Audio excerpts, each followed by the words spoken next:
Capítulo 32 do Kitzur Shulchan Aruch.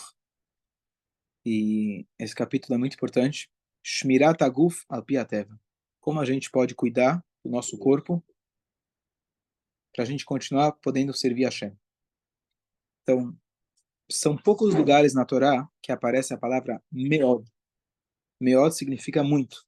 Então, por exemplo, Bechol levavcha, Bechol nafshecha, ou Bechol meoder. Ame Hashem com todo o seu ser. Bechol meoder. O que quer dizer meod em hebraico? Muito. Em relação ao cuidado com a saúde, 2 vezes está escrito a palavra meod. Meod. Rak, shmor nafshecha meod.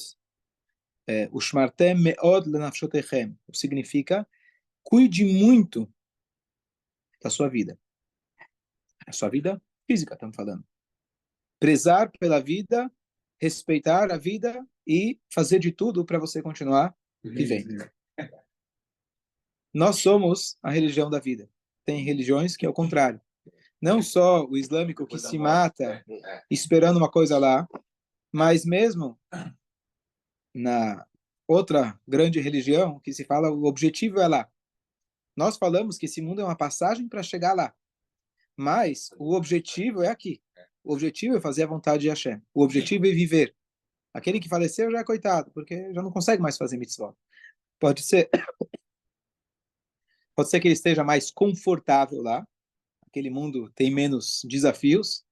Uma vez que ele já atingiu o seu tikkun, já conseguiu limpar a sua alma, com certeza é mais cômodo, mas aqui é o objetivo maior, que aqui a gente realiza a vontade de Hashem.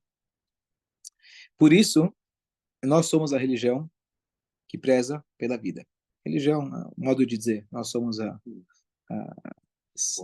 povo que seguimos a ordem da vida, a ordem da Torá. A Torá é a vida. Não tem uma piada famosa, mas é boa para representar isso, que tinham 3 líderes religiosos e um deles era o Rabino. Não vou falar quem eram os outros para não menosprezar ninguém. E aí eles estavam conversando e perguntaram, a pergunta foi para os 3, o que você gostaria que falassem no dia que você estiver lá deitado, já no caixão? Um falou, olha, gostaria que dissessem de mim que eu fui um líder comunitário muito dedicado pela causa, pessoa muito boa, etc. O segundo, gostaria que todos lembrassem de mim pelas coisas boas que eu fiz. Perguntaram para o Rabino, o que você gostaria que dissesse?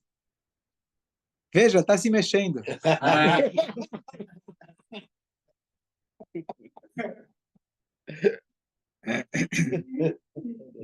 Um segundo a mais aqui nesse mundo de vida vale muito mais do que todos os elogios, de que todas as coisas que você fez no passado.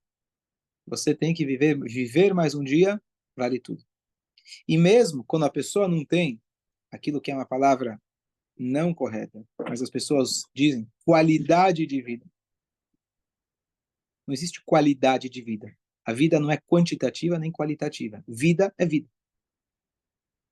Por isso, mesmo seja um feto na barriga da mãe, ou seja, uma pessoa que já está, assim chamada, vegetativa, ele é tão vivo quanto você. Você não pode acelerar a morte dele, Deus nos livre, por um segundo. Se você vai lá e toca numa pessoa que já está moribunda, se tocou nele, é igual que quando você toca numa vela que está quase apagando, está com óleo no finalzinho, você tocar, ela apaga, você é chamado um assassino. Por quê? Porque a vida não é quantitativa. Esse conceito, muitas pessoas se enganam. E as pessoas falam, a pessoa já está sem qualidade, claro que a gente quer ter, eu entendo o que quer dizer qualidade de vida, claro que a gente quer que a pessoa esteja o mais funcional e saudável possível. Mas isso não é uma medida em relação à vida, uma medida em relação a uma boa saúde, uma qualidade de saúde boa. Mas isso não é uma qualidade de vida. A vida não é quantitativa ou qualitativa. Você não tem como medir a vida. A sua vida não vale mais do que outra pessoa. A linguagem é o que você viu, que o teu sangue é mais azul, desculpa, mais vermelho, a gente usa azul, mais vermelho que do outro. O teu sangue não é melhor do que o dele. Então aquela ideia que você não pode matar uma outra pessoa para se salvar. Alguém poderia passar? Não, minha vida vem primeiro. Sim, mas você não pode matar uma outra pessoa, o sangue dele não vale menos. Ah, mas vamos ver quem é a pessoa. Vamos ver a importância e o impacto que ele tem na sociedade. Isso não existe. Não existe. Uma vida é uma vida. E a Torá fala? Não é a vida, a minha vida, o ser humano. É o ser humano que faz parte da vida. Boa. Porque boa. a vida ela não acaba. Boa, boa. É. Aqui é uma fase, nós estamos aqui numa fase da vida, boa. Então as pessoas perguntam, existe vida após a morte pelo judaísmo? Existe, sim. Não. Não, mas a vida continua. Porque não é vida após a vida. Não tem morte. A gente fala, existe a separação entre o corpo e a alma. A gente usa a palavra morte, sim, mas o trocadilho é importante lembrar que é vida após a vida. Não tem morte. A vida continua. Fala. Uma pergunta. Como que isso se aplica exatamente? Falando de um outro Yehudi, ok, é perfeitamente compreensível. Mas, por exemplo, antes do 7 de outubro, já fazia alguns... Além de ter organizado... Vamos lá. Participou. A Torá dá pra gente a visão muito clara da vida. E ao longo da nossa vida, a gente passa por muitos ismos, certo? Vários modos de enxergar a vida. E cada geração tem um outro ismo, tem um outro ideal. A Torá nunca mudou, as regras são regras, as leis são leis, porque são leis divinas. Toraísmo. Judaísmo, essa é a Torá de Hashem. Então, quando eu não vou entrar em política, mas olha como a mente humana, quando você não coloca princípios morais, éticos absolutos, que significa existe Deus acima de tudo, a vida está acima não de tudo, porque quem está acima de tudo é Deus, mas ele fala que a vida vale mais do que quase tudo, certo? Então a vida ela tem esse valor porque Hashem deu. Se é para você, por exemplo, matar uma outra pessoa, então não. Se é para você fazer idolatria, então não. Então não é a vida acima de tudo, é Deus acima de tudo, e ele deu para a gente esse valor absoluto em relação à vida. Então, absurdo que pode chegar, vou repetir o que vocês comentaram antes, que o cara aqui no Brasil condenou o assassinato brutal ao jovem americano que subiu no telhado tentando matar as pessoas. Aonde chega a mente humana e ela é capaz de distorcer tudo. A gente acha que é uma loucura, Baruch Hashem.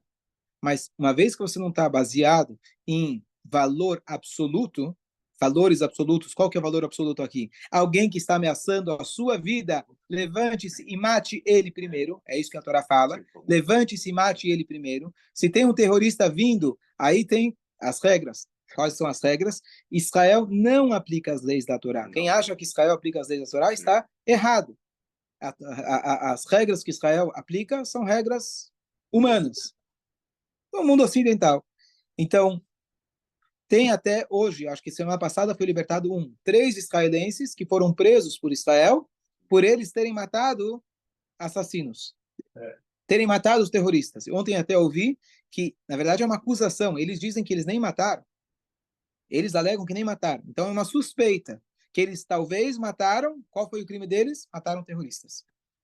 Então, uma vez perguntaram para um grande rabino, você vê um terrorista lá deitado no chão, caído, ferido. Você sabe que está ferido. E você tem uma outra pessoa, você pode talvez proteger. O que você faz? Ele falou, pega a arma, dá um tiro na cabeça do terrorista e depois eu salvo o outro. Gostou? Sabia. Fala a tua língua. Porém, a gente faz isso porque é a nossa obrigação, não porque eu tenho vontade de sangue, não porque eu quero me vingar, porque uma vez que a pessoa virou as costas, como eu dei aqui no Brasil, por exemplo, se a pessoa te assaltou, ele virou as costas, eu sou proibido de matar ele, porque ele já não está mais, ele não está mais me ameaçando. Então, tem leis muito claras na Torá em relação a isso. Então, por isso é muito importante a gente também não ir para outros extremos, dizer, não, ladrão bom é ladrão, não vou concluir a frase. Então, aí você vai para outro extremo. A Torá dá para a gente o caminho da vida, e são valores absolutos. Com esses valores, a gente consegue continuar sendo o exemplo e o modelo de ética moral para toda a humanidade. Então, a vida, você é um valor absoluto. Se alguém está atentando à própria vida, ele naquele momento, a Torá diz, ele perdeu o seu sangue. Ele já não, na hora que ele aponta a arma para você, para qualquer pessoa, naquele momento ele perdeu o valor da vida própria dele. Então, não é que você está matando uma pessoa, ele já é um morto, entre aspas. A pessoa que aponta a arma para o outro, alguém que está ameaçando, ele perdeu o valor da sua própria vida, naquele instante, naquele momento. Então, você não está nem assassinando, você está fazendo uma mitzvah, se levantar e matar ele primeiro. Se tem outras formas de você evitar, você deve evitar. Mas muitas vezes, com uma situação como essa, por exemplo, é inevitável. Você não pode arriscar, eu vou tentar de um jeito, enquanto você vai tentar, já foi. Não é que a gente não preza nem pelo assassinato de um criminoso, mas você tem que tentar salvar como dá. Mas se não dá, você tem que atirar, e essa é uma mitzvah muito grande que você fez. E, infelizmente, em Israel, a pessoa é punida por isso. Então, é muito complicado. O tribunal de lá é igual ao tribunal daqui. Que Sim. diferença faz? Bom, vamos lá. Então, partindo desse princípio, a gente começa agora a falar sobre cuidar da saúde. Da mesma maneira que a gente falou no capítulo de ontem, que quando a gente fala de comer, beber, respirar, ter relações, andar, ficar de pé, deitar, dormir, tudo isso a gente está fazendo para poder servir a Hashem melhor. Cuidar da saúde por si pode se tornar uma idolatria, um egoísmo muito grande, onde a pessoa está apenas preocupada com a saúde, com a saúde, com a saúde, e ele está querendo prezar para ter um corpo saudável. Para quê? Para ter um corpo saudável, para eu estar bonito, para eu estar socialmente aceito. Então, o teu princípio, o teu foco já está de forma egoísta. Aqui é Shmirat Aguf, cuidar do teu corpo, de acordo com a vontade de Hashem. E mesmo de acordo com a vontade de Hashem, às vezes você fala, bom, mas eu preciso desse alimento para a minha saúde. Você vai precisar perguntar para um rabino se esse remédio você pode, nas suas circunstâncias, comer ou não. Tem situações, muitas delas falam, não tem problema. Você pode tomar esse remédio porque a própria Torá diz que você deve cuidar da sua saúde. Não porque a saúde é mais importante do que o kasher, e sim porque a Torá deu a importância a mais para a saúde do que o kasher. Dependendo da situação, cada situação tem que ser avaliada. Não é simplesmente uma vitamina, o médico falou que é bom tomar essa vitamina. Tem que verificar se ela é kasher. Uma coisa é um remédio, uma coisa é uma vitamina. Então tem várias regras em relação a isso. Estearato de magnésio. Outro exemplo, a pessoa pode se curar, entre aspas, de qualquer coisa, se a pessoa precisa, mas de idolatria ele não pode. Hoje não é tão comum você ter alguma coisa que seja idolatria. Mas se você tem algo que você sabe que a origem dela é de algo que foi usado para idolatria, você não pode se curar. Mas é minha vida. A vida é sagrada porque Hashem estabeleceu. Se Hashem fala que servi-lo e não fazer idolatria é mais importante, continua sendo mais importante. Então, de novo, tudo que a gente vai estudar aqui pode parecer que estamos estudando medicina, estamos estudando leis básicas que talvez você aprendeu quando você era criança, escovar o dente, tomar banho, se vestir, se agasalhar, etc., mas isso tudo faz parte do nosso serviço de Hashem. Essa é a base de tudo.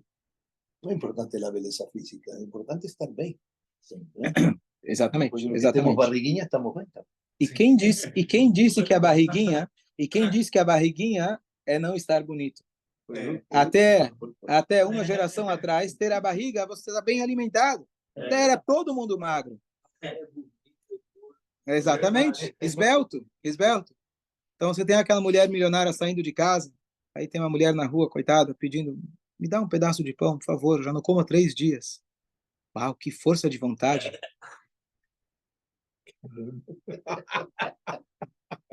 Jejum intermitente. Entendeu? Aonde chega a loucura. Então, lembrar que o objetivo, a base é servir a Hashem. Então, o mais importante é estar saudável, porque assim Hashem quer. E não tornar disso uma idolatria. E às vezes a gente pode acabar tornando a saúde como um objetivo. A saúde não é o objetivo. A saúde é um meio para você poder servir a Hashem. Então vamos lá.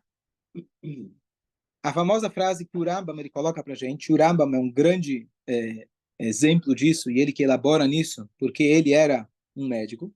Como que ele virou médico, a história é interessante, porque inicialmente ele tinha um irmão chamado David. E ele com o irmão tinha aquela sociedade que eu comentei anteontem, que um trabalha e o outro estuda. E eles dividiam os méritos. Ele dedicava o dia inteiro para o estudo. E esse irmão era muito rico. E um dia, infelizmente, ele estava nos seus navios, ele naufragou. Ele acabou morrendo. Não só que o Rambam ficou sem alguém para sustentá-lo, ele precisou assumir a família do irmão. Foi aí que ele foi estudar medicina para poder cobrir os custos. Para nossa sorte, Baruch Hashem, a gente tem uma pessoa como ele. Então foi mais uma área de estudo que para ele, com certeza, ele tirou de letra. Era um grande médico, inclusive médico do sultão na época. Isso é tudo registrado, todos os dados. Você tem vários livros do Rambam, histórias, está tudo registrado. Museu também, em Madrid tem museus com as cartas de Rambam, tudo que ele foi. Madrid ou Barcelona? Madrid. Eu fui em Córdoba também. Córdoba, quando ele nasceu. Sim, tem bastante referência do Rambam. Até os não-judeus, eles sabem, tem estátua dele, claro. É uma coisa boa pra gente, mas tem estátua lá no meio da cidade e tal. Tem uma grande influência do Rambam ali. Boa. Estamos falando do ano mais ou menos 1100. Então, ele, como legislador da Torá, ele não está escrevendo aqui apenas como médico. Ele, como legislador da Torá, ele coloca os princípios básicos de cuidar do corpo pelo seu conhecimento da medicina, mas em função do serviço de Hashem. Então ele começa dizendo, já que cuidar do corpo é uma maneira de servir a Hashem, você estando com um corpo saudável, você vai poder estar bem para servir a Deus. Se uma pessoa, Deus nos livre, está doente, está sem força, ele não vai conseguir servir a Hashem. Então, por isso, a nossa obrigação de se afastar de tudo que possa trazer prejuízo para a nossa saúde e a pessoa se acostumar, que é uma disciplina difícil, de comer aquilo que é saudável e tomar várias atitudes que vão ajudar a manter o seu corpo saudável. Essa é a nossa obrigação. Diz o Pasuk, Venishmartem meod. Não fala, por exemplo, coloque muito tefilim, cuide muito do kasher, cuide muito do Shabbat. Meod está trazido em relação a cuidar da vida. Sem tirar o mérito de qualquer uma das mitzvot que eu mencionei, são de extrema importância. Mas a palavra meod, muito, muito cuidado, aparece em relação ao cuidado com a saúde.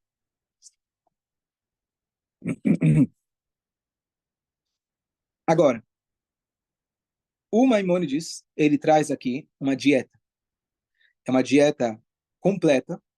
O que você deve comer na juventude? O que você deve comer quando você já é mais velho? O que você deve comer no verão? O que você deve comer no inverno? E ele legislou isso como parte da Torá. E nós sabemos que a Torá nunca vai mudar. A Torá não muda.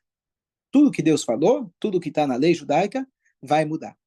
Porém, como única exceção à regra, uma vez que isso foi escrito também baseado no conhecimento científico da época, então isso era verdade absoluta para aquela geração.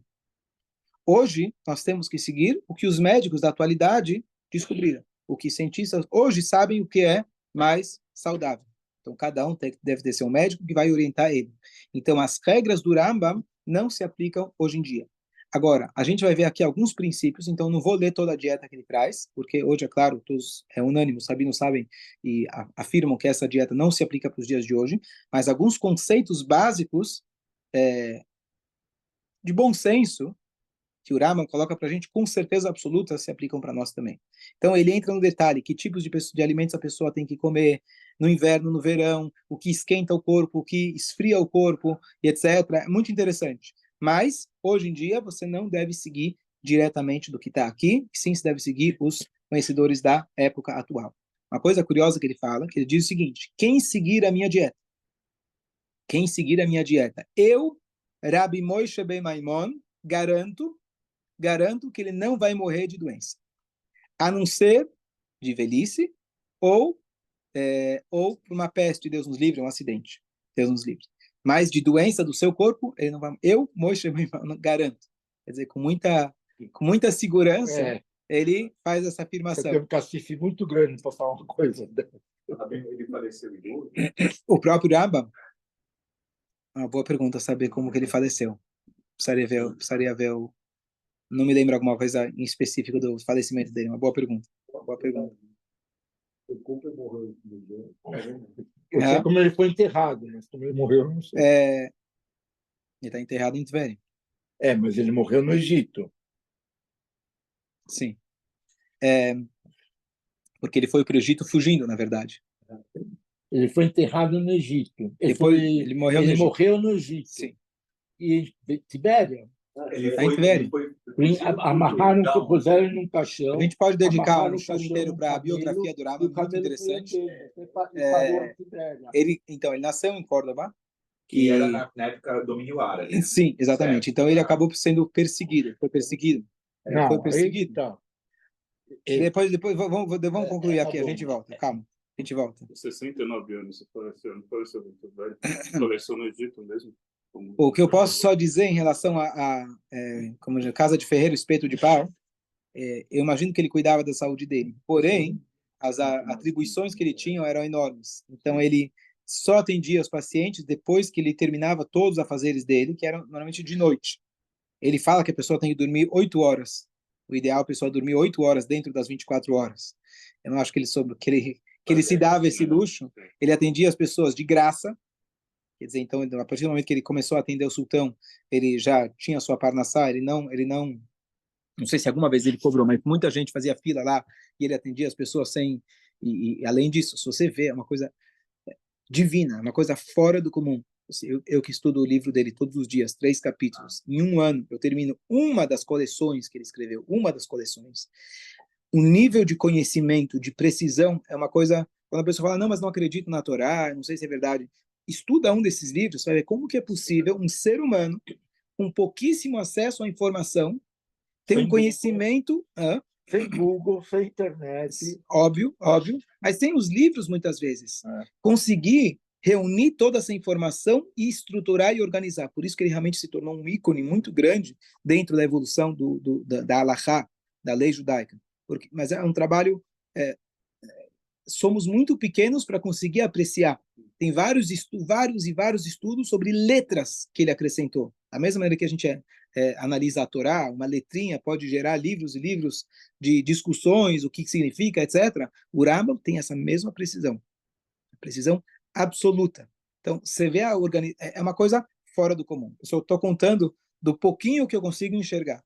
Então, é uma coisa completamente divina, literalmente divina. Uma sabedoria fora do comum, de conseguir reunir tudo isso e conseguir administrar toda essa informação, conseguir traduzir ela numa maneira, uma linguagem estruturada, uma coisa fora do comum. Entre outros livros que ele escreveu. E tudo isso fugindo. Boa. Se você vê a distância de trem, de avião que você vai, uau, já é uma viagem cansativa, sai de Córdoba para ir até Fez, até o Marrocos, cara, é muito longe. Então, como uma pessoa tinha tempo, cabeça, uma coisa fora do comum. Exatamente. Voltando então. Então, ele começa descrevendo que cada pessoa ele tem o seu Hom TV, a sua temperatura natural.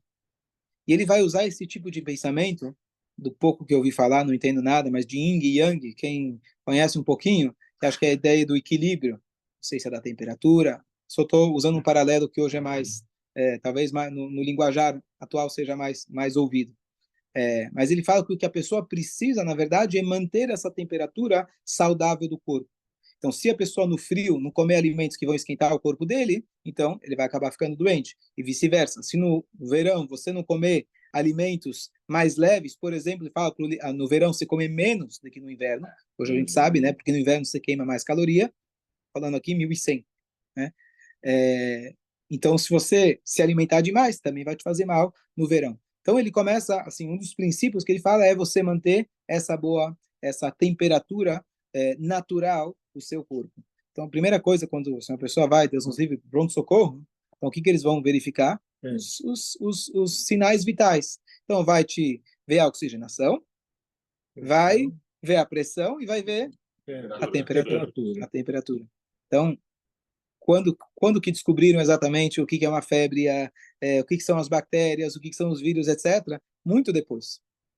E aqui o Rambam já falando que a gente precisa ter a pressão boa. Então, se a pessoa está com pressão não, com a temperatura boa, se a pessoa está com uma temperatura alta ou baixa, isso já vai afetar na saúde dele. Então, isso é só um detalhe. E aí ele começa focando... Fala um minutinho. E então, o primeiro foco dele é na dieta. Tem muitas áreas da nossa saúde. Tem exercício que a gente vai falar, boas atitudes diárias, etc. Mas o primeiro ponto que ele vai focar é a dieta. E ele fala, a origem da frase que a gente fala, que o peixe morre pela boca. O ser humano também. Fala que grande parte das pessoas acaba ficando, Deus nos livre, doente por comer demais. E aqui já é um ponto que a gente pode, hoje, tranquilamente falar que a medicina atual concorda 100%. E hoje, que Baruch Hashem, antigamente não tinha muito esse risco da pessoa comer demais. Não tinha. Não só que as pessoas não tinham dinheiro, você não tinha esse mercado tão tão rápido e acesso vasto, importação, exportação, nasce trigo ali, chove aqui, você traz para lá. Você não tinha todo esse acesso, você não tinha como armazenar comida, você não tinha Também como... não tinha esse excesso de açúcar. Então, não tinha, Sal. exatamente, açúcar, sal, etc. Então, o que acontece? Então, eles não tinham quase esse risco, mas o Rambam fala, já na época dele, pelo jeito, as pessoas ainda lá, com pouco que tinham, comiam mais do que eles precisavam. E comer mais do que você precisa é o que ele fala, é o que mata.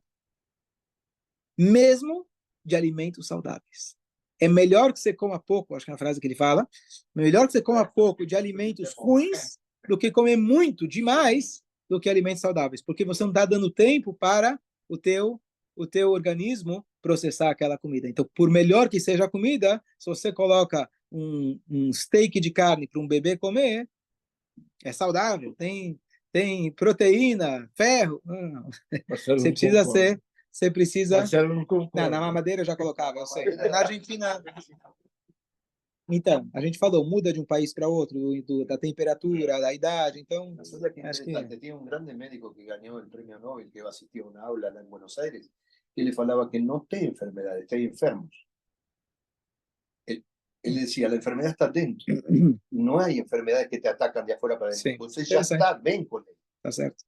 Ok, não vou entrar no... Não. Eu não sou médico, mas eu entendi o conceito que ele está querendo dizer. Meu pai é médico. Você... mas meu pai fala bastante disso, de virose, etc. Você só pega se você realmente não tá saudável.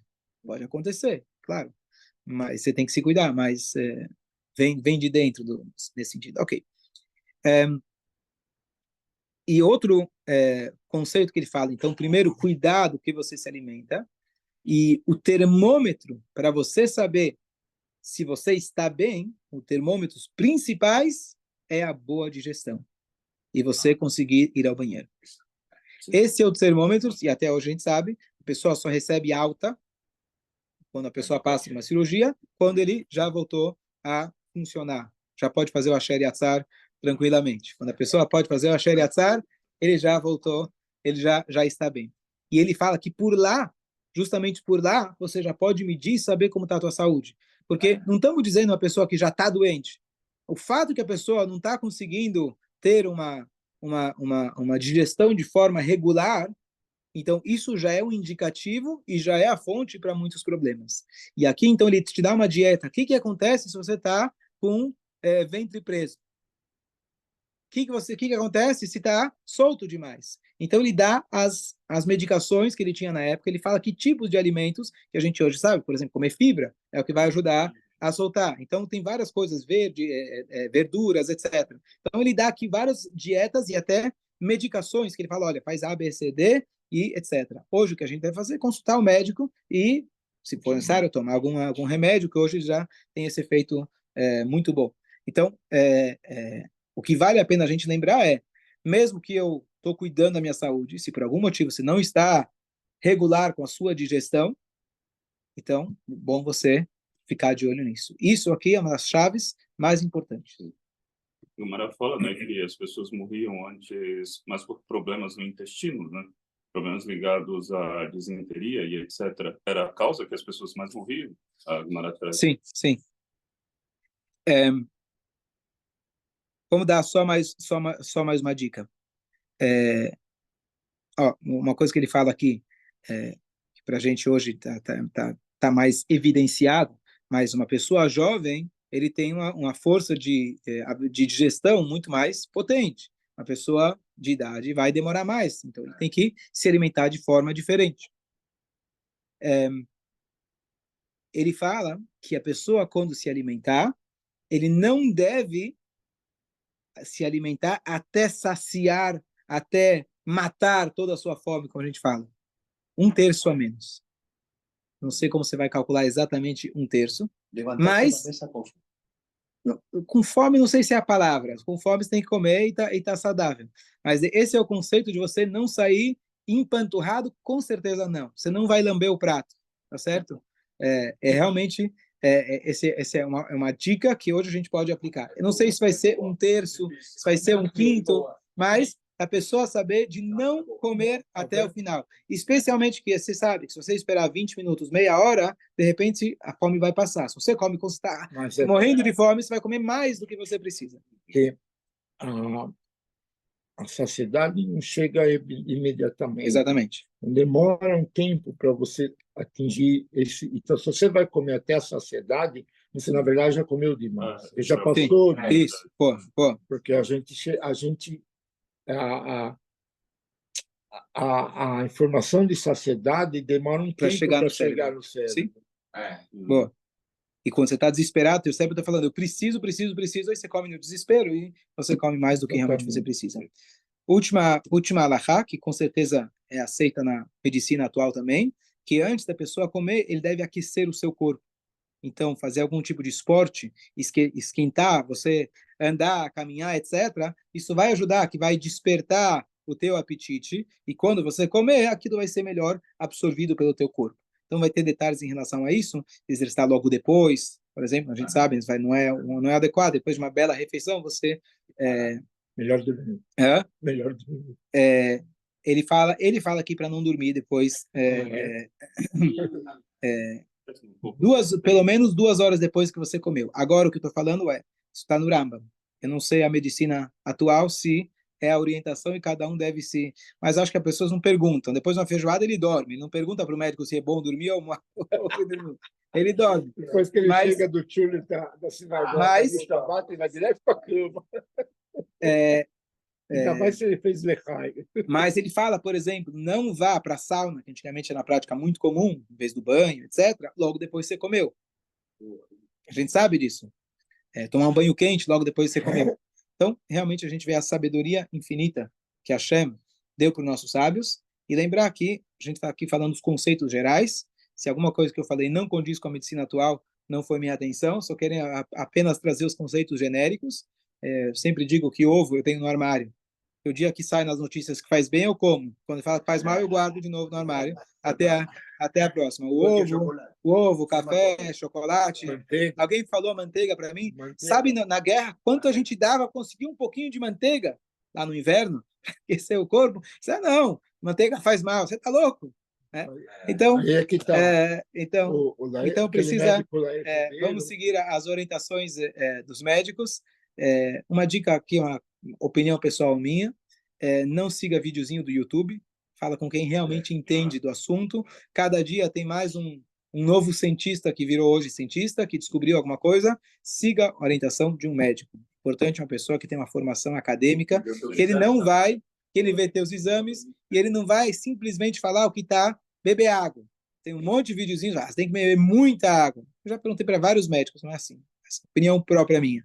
Eu acho que não é a maneira da gente se tratar ou até pegar informações, não é de videozinho no YouTube. A gente tem que estudar as coisas ou consultar com aquelas pessoas que dedicaram a sua vida para entender as bases da medicina, as bases do funcionamento do corpo. E não é uma descoberta que hoje fala uma coisa, você já vai mudar e já vai seguir e achar que esse é o novo caminho. Então é importante a gente ter médicos formados, que eles vão realmente ter um cuidado especial, eles dedicam a vida para isso, para que a gente possa simplesmente pagar para eles, se consultar e não ter que a preocupação que hoje muitos têm de ficar olhando na internet, será que o médico deu o diagnóstico certo? Será que não tem um outro tratamento na China? Então, a gente tem que fazer o que a Torá fala para a gente, consultar o médico, tem dúvida, consulta um segundo, tem dúvida, consulta o terceiro, vê a maioria, a pessoa deve ir atrás, mas não se envolva com aquela paixão que hoje é comum. Se a primeira coisa, quando você vai no médico e fala, está gripado, gripe, você vai lá, coloca no Google. Então, a pessoa tem que estar pronta para servir a Deus. A saúde em si não é o foco. Vamos dizer, Baruch Hashem, o cara está saudável. E agora? Agora eu estou saudável. Não, agora você pode servir a Hashem melhor. O objetivo é você servir a Hashem melhor, não a saúde como um objetivo por si. Que a Hashem dê saúde sempre a todos, se Deus quiser. Hoje a medicina moderna